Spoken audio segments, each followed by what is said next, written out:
જૂનાગઢમાં કેશોદ પોલીસ સ્ટેશનમાં આરોપીનું મૃત્યુ થઈ ગયું। અહીં કોર્ટમાં ધરપકડ વોરંટને આધારે આરોપીને પોલીસ સ્ટેશન લઈ જવામાં આવ્યા બાદ તેનું મૃત્યુ થયું હતું। આરોપીની અચાનક જ તબિયત લથડી અને તેને સ્થાનિક હોસ્પિટલમાં લઈ જવાયો।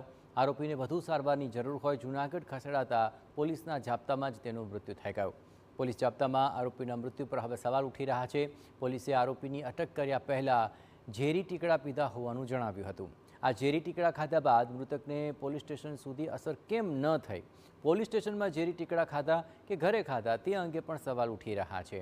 પરિવારજનોએ કંઈ પણ બોલવાનો ઇનકાર કરી દીધો છે।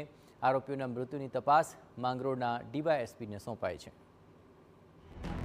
કેશોદ પોલીસ સ્ટેશન ના કર્મચારીઓ તેઓને કેશોદ પોલીસ સ્ટેશન લાવેલા હતા અને તેમના ભાણેજ પણ સાગરભાઈ પણ એમની સાથે હતા। એ દરમિયાન એમની અચાનક તબિયત ખરાબ થઈ જતા તેઓને તાત્કાલિક સારવાર માટે લઈ ગયેલા રઘુવંશ હોસ્પિટલ। ત્યારબાદ ત્યારે એમ તો ફર્ધર તેમના હોપ હોસ્પિટલ જુનાગઢ ખાતે પણ એમને શિફ્ટ કરેલા અને એ દરમિયાન જાણવા મળ્યું કે તેઓ સલ્ફોસના ટીકડા ખાઈ ગયેલા હતા, જેને કારણે તેઓનું મરણ થયેલું છે। કેશોદ પોલીસ સ્ટેશન આ કામે એડી દાખલ કરી આગળની તપાસ યુએસપીસી માંગરોળના હાથ ધરેલી છે।